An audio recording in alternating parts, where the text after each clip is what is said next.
एका लहानशा गावात दोन सावत्र बहिणी राहत होत्या। मोठ्या बहिणीचे नाव नैना आणि लहान बहिणीचे नाव निशा होते। नैनाला फक्त सजण्या धजण्याची आवड होती। ती स्वतःला खूप सुंदर समजायची आणि घरचे कोणतेही काम करत नसे। एवढेच नाही तर ती नेहमी निशाला तू अशीच राहिलीस तर तुझ्याशी कोण लग्न करणार नाही म्हणून चिडवायची। दुसऱ्या बाजूला निशा खूप नम्र आणि गुणी मुलगी होती। घरातील सर्व कामे सांभाळून ती आईला नेहमी मदत करायची।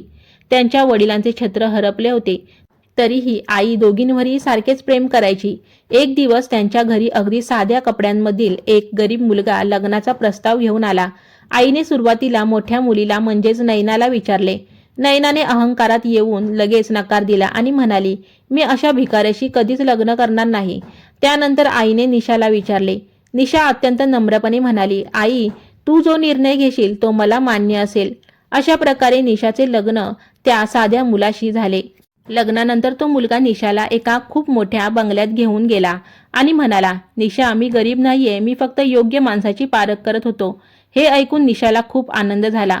नैना सुद्धा त्यांच्यासोबत आली होती। जेव्हा तिने तो मोठा बंगला आणि श्रीमंती पाहिली तेव्हा तिला धक्काच बसला आणि ती स्वतःच्या गर्विष्ठ स्वभावाला आणि नशिबाला दोष देऊ लागली। मित्रांनो, माणसाचे मोल त्याच्या कपड्यावरून किंवा श्रीमंतीवरून ठरवू नये। नम्रता आणि चांगल्या विचारांचे फळ नेहमीच सुंदरच मिळते।